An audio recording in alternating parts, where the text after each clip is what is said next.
Welcome back to Wizard Supercoach. Surprise, surprise, another shitty week. Another shitty score. Who would have thought that one? Certainly not me, because I've always had faith in this team. Never go wrong. But, sorry, a 2,281. Not good.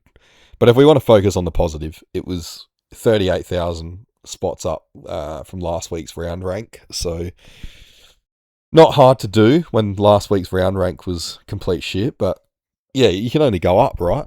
Well, not my season rank. That went down like 400 spots, but that's okay because it's not as much as it has been dropping. See, trying to stay positive here. Season rank of 5,979, so we're almost at 6,000. Crazy thing is, I had a look at my ranking history for the year, and round 10, I was ranked 141 overall. So it's been a catastrophic implosion for sure. But I want all the members and fans and stakeholders and shareholders and whoever else, I want you all to know that there's going to be a full and thorough independent review done on this at the end of the year into the club. And independent panelists even. I'll hit up Matthew Pavlich and the Chiefs, see if they're free. See if they can get to the bottom of it, because I mean something's going wrong in this club, and someone's making some bad choices, and it's certainly not me, but it's someone within the club. So some other department. I'm sure they'll get to the bottom of it. Sorry, I can't do this without laughing. But yeah, it's not good. I guess again we'll focus on the positives. It's a monumental implosion, but it's got nothing on the Gold Coast Suns. So let's just say that. And yeah, I know all you four bloody Gold Coast Suns fans are probably furiously mashing that dislike button right now, but the truth hurts. I've definitely heard some things on the inside. As I've said many times before, I actually do have, I'm not joking, I've got a couple inside sources at the Suns, and things are not good right now. I don't know how they're going to fix it. I'm not going to say much on it, but I don't think there's a quick fix for this. I think they're going to be down for a while. And I feel for their fans, but because this was meant to be a really good year for them. But again, I'm not going to go into it. But yeah, it's not looking good for them, as it's not looking good for Wizard Supercoach. Now, I guess I want to say thanks to people that are still watching. I know that it's that time of year where interest starts to drop off in Supercoach in general. I get it. Mine has as well. Still making the videos, but yeah, like I'm not really furiously consuming other content myself anymore. A little bit, but yeah, it's interesting. I've noticed like people just aren't conversing anymore. Things like that. Still getting the comments and stuff, which I love, like the YouTube comments and stuff. But places like Twitter, like no one's replying or anything anymore. No one's, no one will answer your messages, things like that. I know people have got stuff going on in their lives and things like that, and it's a busy time of year, things like that. But it just seems like, everyone at the start of the year, everyone's so busy talking to each other and that, and it's a real buzz, and it's just disappointing. It gets to this time of year, no one's talking anymore. So I think it's just busy time of year, and things are winding down, or maybe it's because my rank dropped off. Maybe no one wants to speak to me because my rank is shit now. Surely not. But that ranking history almost coincides with the point where it all dropped off, I guess. But surely that's not true. That's just ridiculous. That's a joke, by the way. Like, please no one come at me over that. Like, it's so easy for people to take things wrong in these videos. Anyway, let's look at the team. So there's not much to see. It's still the same shitty old team it's always been. Well, not always. It once was pretty good. So we got about 60,000 left, and 3 trades. So they're going to come in handy, those 3 trades. I have plans for them, exact plans, but when that happens, I don't know. Let's quickly run through the team before we get back to that. So the back line was shithouse. 1 ton, 102 from Whitfield, not good. By his standards anyway. I know that's on his average, but I think he's starting to decline. Don't take that the wrong way. Like, people took the Bont thing the wrong way. But Whitfield is starting to decline. He's going to be 33, I think, next year. So I don't think I'll be picking him. I think Ash is going to take over, even though Ash was absolutely shit on the weekend. If you can't score on Essendon, then what are you going to do? I mean, I was even considering VCing or seeing him just as a Hail Mary because, like, the position I'm in, who gives a shit? And I'm glad I didn't because, yeah, he was not good.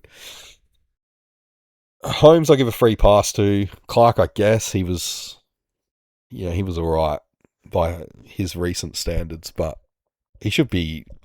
Yeah, he's consistently trotting out these mid 90s now, but last year it was mid 100s, like 104s, 105s. Blakey and Worrell, no excuse. People may say, oh, it was a wet game. Well, it wasn't wet the whole time. Worrell was on like 75 at three-quarter time. He got a few clangers. We all know that the scaling does not return after you make some clangers that cost goals. But Blakey as well, he's just been underwhelming as a pick in general. So yeah, backline shit. The bench was okay though. Hugo 89. He's going to be real handy this week, I think. I'll get to that later. And McDonald is 61. So he's gone a few in a row now. These 60 to 70 scores. Really good timing, I guess. It could have been better if he did it earlier, but that's fine. We'll take what we can get. He will help with that final upgrade. The midfield was not good overall either. Naz, we kind of knew this was going to happen against Geelong, but that's fine. He should be, and Bradley Hill, both of them should be back to like regular programming the next 5 weeks with that Marvel run. Dacos fine. Bont, the 155, I couldn't have had a better option as captain, so well done to Bont. The cream always rises. Heaney, he's been underwhelming, and one of the reasons I was really hot on him in the preseason is when Goulden plays, Heaney usually averages a lot more, but Goulden's been back for 4 weeks and Heaney really hasn't done well. I'm not saying it's directly tied to that. I know he had lower CBAs this week, 67%, but yeah, he's not done that great. If you actually take away those 3 monster scores against like Gold Coast where he nearly went 200 and then he beat up on Richmond and West Coast, outside of that, he has been somewhat underwhelming. And I think it's another example of how we really get a judgment can get clouded, I think, by averages. Like we get tunnel vision for averages. And yeah, I mean, he did beat up on those teams for sure, and those points go into his total points. But yeah, outside of that, outside of those 3, there's probably better options. Merritt bounced back really well. I feel sorry for the people that they traded him. There was quite a few of them, although he was always going to bounce back, I think. He's playing for a contract probably somewhere else next year, so he's a proud player. I didn't think that he would be down for too long. I mean, it didn't look good at the time, but even if he hadn't got the CBAs back, we've seen him do it in the past where he'll make like a half-forward role work. So,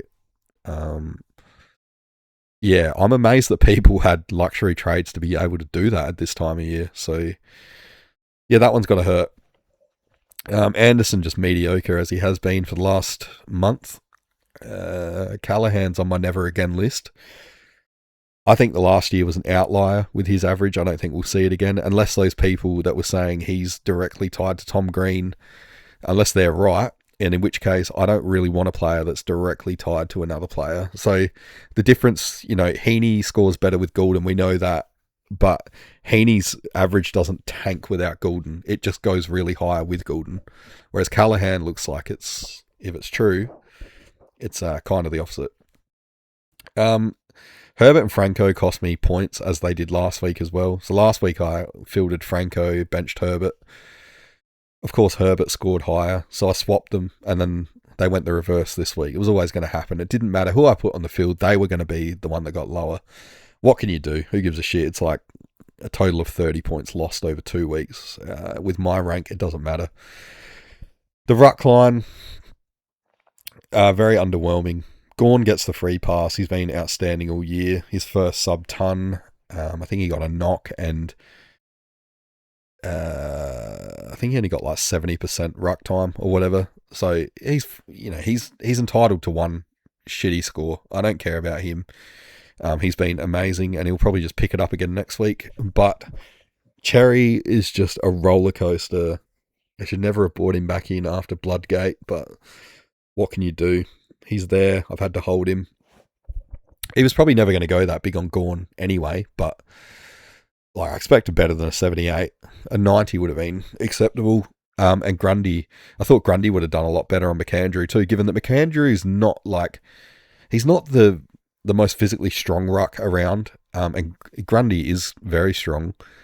Plus, it was at the SCG, so small ground, and at least one of the quarters was wet, so you'd expect a lot better out of Grundy, but nah, he's been a bit underwhelming lately as well. So this just epitomises my season. The ruck line here, been a bit up and down lately, minus Gorn. But yeah, that first part of the season, they were absolutely flying, and probably the main reason why I was ranked so high, because a lot of people just didn't even have them. So yeah, forward line actually was good to a degree. There was a big problem with it, and it wasn't Bradley Hill actually. So even though he got 65, again, he'll be fine. He'll bounce back once they return to Marvel and they go back to that bullshit possession game that they play. Durham was amazing again. I'm just going to skip Sheasel. I don't know how Durham's not higher price. He's had a crazy run for the last 6 or 7 weeks. So I know he came from being like 300 and something K, maybe 390, something like that. But he's only made 100K in that time. And it doesn't matter because we're not really after cash anymore. He's there to score. But yeah, it amazes me. He's probably going to be one of the first picked in my team next year, because that 85 average is going to have him, well, that's going to have him, I reckon, like 20 points on average below what he's actually going to score. So he's going to be massively underpriced. If he's a forward again, like, lock him in. And to be honest, if he's cheap enough, I'll just put him in the midfield. He's got the keys to the city at Essendon with the CBAs, so yeah, he's a good one. Been a good pickup. One of the very few that has been a good pickup for me in the second half of the year. Pickett looked good, back to form. Last couple. So this is where it got interesting and annoying. Campbell Lake somehow pulled 100 out his arse. I didn't see the game. I have no idea how he did it. I haven't looked into it, but he did, and that's good. Never going to complain about that from a rookie. Obviously, I was going to take that score, especially when you consider that these two Suns players, Took and Petrarca, have been pretty average lately. I mean, Petrarca's been a bit of a roller coaster, but Miller's just been crap, really. He hasn't, I think it was 6 weeks since he scored a ton. Petrarca's gotten 2 out of the last 4, I think, were tons. So, of course, with that logic, I mean, I tried to do the sensible thing, benched Miller and took Lake's score and left Petrarca on the field. Well, I ended up doing myself out of 57 points there, because Miller went to 127, Petrarca went 70. So, yeah, we just can't take a trick at the moment. It's just not happening. What can you do? I think I said before, at this point, you can only laugh or cry, and you just got to laugh. It's how it is. So, yeah, team not looking good. Trades for this week. So we're going to copy what George said. It was a great idea. We're going to watch the Thursday night. If Hugo scores well, we'll just take that as the score to cover Holmes. And if not, then we'll trade Holmes out. But if we decide that, like, if Hugo goes well and we decide to keep Holmes for another week, because it looks like he's done for the home and away season, then we'll do an upgrade. So we'll go McDonald down to a 99k rookie, because I'm happy for Hugo to just be the cover, and upgrade Herbert, I think, in the midfield for that M8 spot. And given that it's not going to be a huge amount of money, I think I'm going to get Rankin. Now, I'm not usually a fan of getting Crom players, because I like to watch the games without that stress, but my biggest knock on Rankin has always been his durability. Like, when he's in a good scoring mood, he's really good. And the Crom have a wicked run home. So, who have they got? Collingwood this week. He should do well there. Essendon, Richmond, Fremantle, Giants. He could do well in all of them. Like, yeah, Fremantle's flying, but Rankin's good. He's a star. So, as long as he stays fit, and there's only 5 weeks, that's why I'm more inclined to actually bring him in. because yeah, if it's only 5 weeks, it's a lot less chance he's going to hurt himself. But we've seen it before. He does break down when he's playing a lot of midfield. So, and yeah, he's a forward, but we can just put him in the midfield. It doesn't matter at this point. Let's just send it and try and enjoy it. And then yeah, Holmes, if it's him, I don't know who I'll go to. Maybe Wayne Miller. And then that frees up some money for the upgrade. So then I could, if I do the last upgrade, the M8 one next week, I'd have even more money, so it wouldn't have to be ranking. We could probably go a bit higher. But yeah, I guess a lot of the defenders are kind of falling over. We're seeing a whole new bunch again come through. So Bowie's been really good. Mills has been really good. Yeah, I don't know. Miller, they're all kind of around the same. Those low 500s. Could just go the old Miller and go the Miller and Wanganeen Miller combo. Miller and no chaser. Yeah, I don't know. I haven't really looked into it. John Noble, maybe. I like him. I got him in fantasy. Bodie Hewlin, he's been consistent this year. But he's not quite there yet. He kind of reminds me of Worrell from last year. It's just whether they can take that next step. Worrell, he certainly hasn't this year. They're just not the greatest Supercoach roles. That's all. Bodie's probably got more chance than Worrell, I would say. But yeah, it's hard when you got like Noble back there and stuff. I guess same thing for Worrell. I've said I don't think Miller and Keane really impact Worrell, but I still stand by it. I think it's just Worrell has to play more accountable sometimes. That's the main thing. He's that third tool. When you come up against a tool team, he's going to have to. That's just how it is. So yeah, that goes against him. Anyway, this video's gone on for a bit longer than I expected.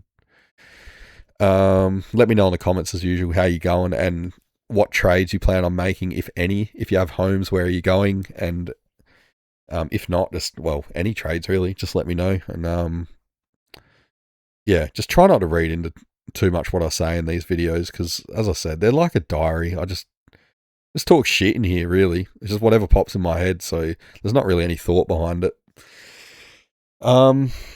Yeah, hopefully you're still interested in the season a little bit and still putting the time in and trying to get a good rank. I know there's a few of you in the comments that you're still pumping out really good scores and all that, so that's good to see.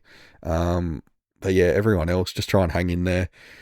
And then we get a nice off season and start afresh next year where nobody has a bad team. There's no such thing as a bad team in December. Can't wait.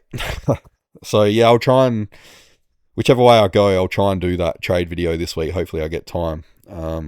Not that it really matters anymore. I don't think people are hanging out to see it, but still do it anyway, keep myself accountable. And yeah, I'll see you in that one.